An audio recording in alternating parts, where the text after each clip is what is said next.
안녕하십니까. 비대위원 김종혁입니다. 무엇보다 대한민국 보수 정치의 거목이자 국민의힘의 오늘이 있게 한 정치 지도자 고 김영삼 대통령의 고향인 부산에서 현장 비대위를 열게 돼 기쁘게 생각합니다. 부산은 지난 수십 년간 대한민국 보수 정치의 든든한 버팀목이었지만 보수 정치가 제 역할을 하지 못할 때는 따끔한 회초리를 드는 것도 마다하지 않았습니다. 그렇기 때문에 당으로서는 더욱더 부산 유권자들께서 어떻게 평가하는지 신경을 곤두세울 수밖에 없었고, 그런 현명한 지지자들의 존재야말로 국민의힘이 자만에 빠지거나 궤도를 이탈하지 않도록 하는 원동력이 되었습니다. 그런데 당원 동지들께서 목도하시다시피 지금 대한민국 정치는 완전히 수렁에 빠져들고 있습니다. 일요일인 어제 민주당은 국회에서 이상민 행안부 장관 해임 건의안을 통과시켰습니다. 수십 년 만에 처음으로 여야 합의 없이 일요일 본회의를 열어 이 장관 해임 건의안 단 한 건만 처리해버린 겁니다. 이태원 참사와 관련해 특수본의 수사가 한창 진행 중인데도 예산안을 볼모로 국정조사를 하자고 생떼를 쓰고, 국정조사를 수용하니까 조사가 시작되기도 전에 장관부터 해임하지 않으면 탄핵하겠다고 협박을 해대더니 예산안은 뒷전에 팽개치고 단독 국회에서 해임안을 가결했습니다. 어린애에게 칼을 쥐어주면 위험하듯이 민주당이 벌이는 의회 권력의 폭력적 남용은 이성을 상실한 정당이 다수당이 되면 무슨 일이 벌어지는지를 여실히 보여주고 있습니다. 민주당은 3달도 안 된 사이에 장관 2명에 대해 해임안을 가결시켰습니다.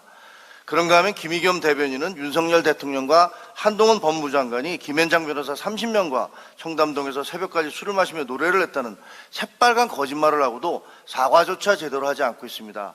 민주당 장경태 최고위원은 대통령 부인 김건희 여사에 대해 거의 스토커적인 집착을 보이며 허무맹랑한 유언비어를 날조해야 됩니다. 또 다른 최고위원 고민정은 윤 대통령의 존재 자체가 사회적 위협 수준이라는 막말을 퍼붓고, 민주연구원 부원장 남영희는 짐승만도 못한 것들이 나라를 좌지우지하고 있다면서 입에 담기조차 어려운 망언을 쏟아내고 있습니다. 저는 지난 30여 년간 기자 생활을 하면서 여야를 지켜봐왔지만 이토록 천박하고 저질인 민주당의 모습은 처음입니다. 민주당이 이렇게 망가져버린 이유는 단 하나, 바로 이재명 대표 때문이라는 사실을 모르는 국민은 이제 하나도 없을 겁니다. 하지만 민주당 송영길 전 대표는 이재명에 대한 체포 동의안이 오면 부결시켜야 하고 방탄을 해줘야 한다고 공공연히 떠들어댑니다. 한마디로 목숨을 걸고 이재명 대표를 수호하겠다는 겁니다. 민주당은 이제 이재명 대표의 완전한 사당으로 전락해버린 겁니다.